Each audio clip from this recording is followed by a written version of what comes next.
Good morning, beloveds. It is July 27th. Our title is Who Am I? The first quote is, "Put on the new person, which after God is created in righteousness and true holiness." Ephesians 4:24. We must be lifted up, we must realize that our divine nature and relationship to the truth of God. And that is Science of Mind, page 472. Have you ever awakened some morning with the feeling that you didn't know who you were? Of course, you knew your name, address, and other essential information about yourself, but something is still missing. It seems as if some part of you is asking, is this all there is? I have known this feeling. At times, there arises in me a deep, soul-searching question, who am I? And the answer comes forth in various ways. Sometimes it appears as a bright awareness of my own personal hold on life. At other times, a deep, comforting sense of my belonging to the universe itself. Interestingly enough, the question comes back from time to time, not with a terrible urgency, but with a gentle inner prompting that seems to say, wouldn't you like to know more about yourself? I don't suppose we shall ever know everything. Rather, I think we shall find ourselves in a constant state of self-discovery. The universal presence unfolds itself endlessly, and we are part of that unfoldment. One who is spiritually curious and full of inner delight will certainly be rewarded with greater knowledge and skills. I am content with my divine discontent, for I know that I am unfolding into the spiritual being that I truly am.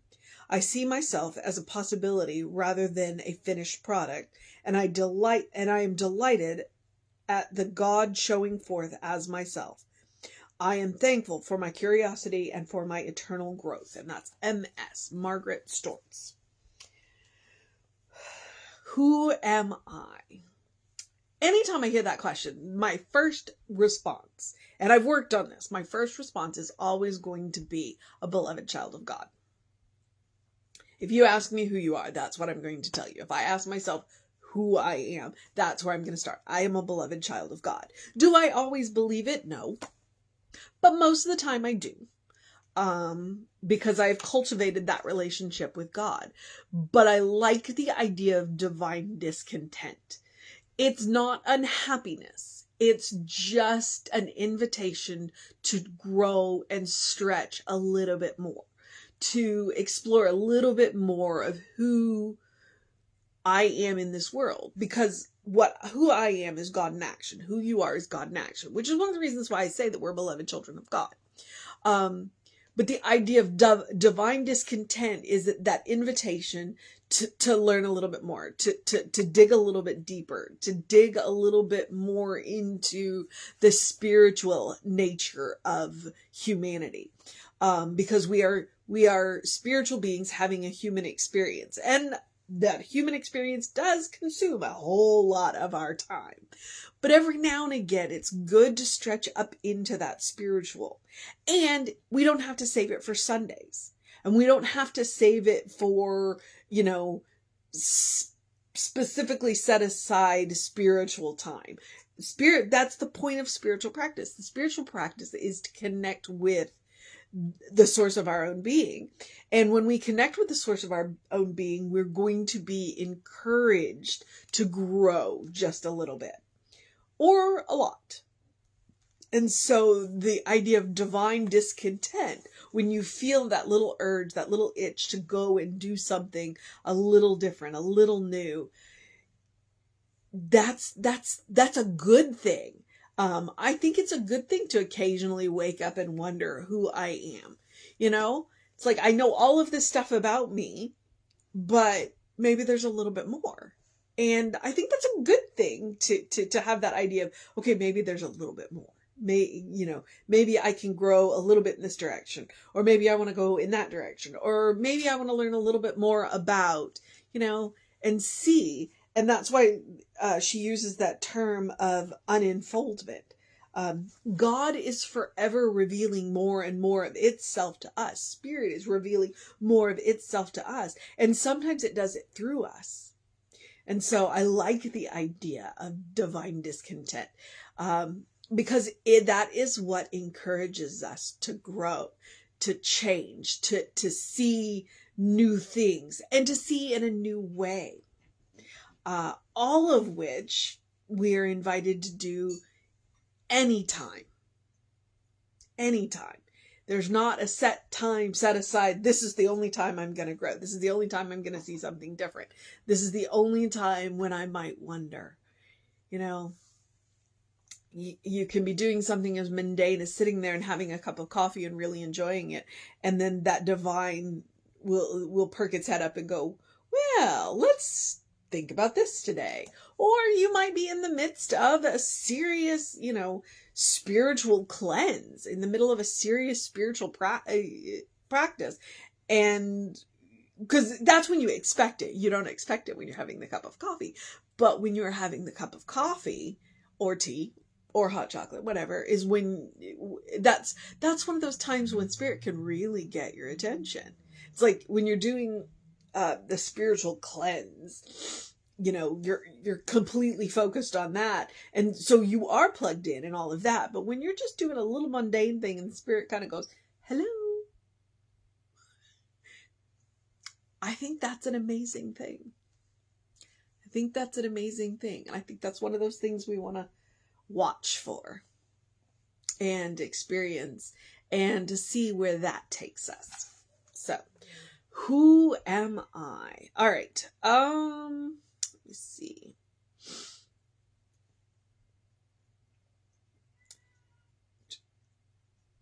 And I like, she says, interestingly enough, the question comes back from time to time, not with a terrible urgency, but with a gentle prompting that seems to say, wouldn't you like to know a little bit more about yourself?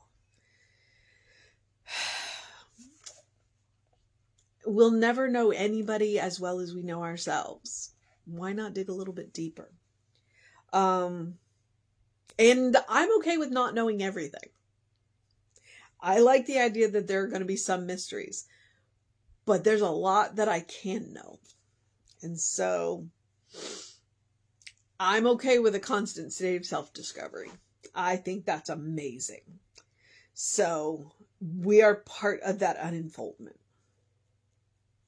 All right, so one who is spiritually curious and full of inner delight will certainly be rewarded with greater knowledge and skills, because we're learning more about ourselves and what we can do through the source of our own being. So I'm going to take the mission from that beautiful little treatment down at the bottom.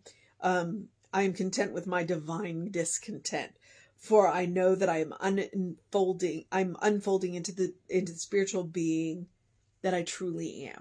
So the mission today, should we choose to accept it, is to see ourselves as a possibility rather than a finished product.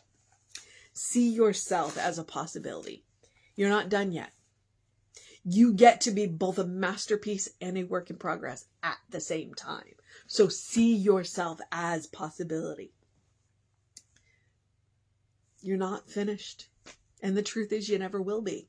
You get to continue to grow. So embrace that divine discontent, because it's not about unhappiness. It is about opening up and learning a little something new, or a lot something new. I can hear Gabby yelling at Tom in the other room.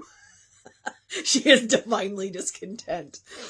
All right, beloved. So that's the mission today. The other mission is the same one I give you every day. The spiritual practice of doing something loving for yourself, doing something kind for yourself, doing something compassionate for yourself. It is a spiritual practice. You deserve your own love. You deserve your own kindness. You deserve your own compassion. And when you practice on yourself, it means that you're creating a bank. So when you meet people, when you meet other living things that need a little extra compassion, you've got it to share. You've got it to spare. Because that is how we make a world that works for everybody. When everybody has a little extra kindness, a little extra compassion, and a little extra love. So, yes. Please practice on yourself. And then all the usual things. Do something to engage your mind and your body. I went to the gym today. It was weird. because I can't lift anything over 10 pounds and I can't bend over. That meant a lot of squats and a lot of lunges. So, yeah. And then I really went and exercised my eyes by going to Target at 8 o'clock in the morning. Ugh. So do something to engage your mind and your body. Please drink plenty of water. It is still really hot out there. We've got rain chances for the next, 3 or 4 days, which is a good thing. Hopefully every area will get a little bit over the next few days. And, but still drink the water, and then get that early in your day light. The sunrise was pretty incredible this morning, so I'm glad I got to see it, on the way to the gym. And there was something else. I don't know. Oh, well, open the windows of your soul. Allow the breath of heaven to remind you do live in heaven right here, right now. It's all around you all the time. Heaven is a state of mind, is a state of consciousness. It means that you can create it wherever you are, by knowing who you are, even in the midst of divine discontent. So take care of yourself. Know that you are loved. Catch us on all the social medias, Creative Life Spiritual, Creative Life Spark. I'm the Running Rev Ryan on the ones that I am on.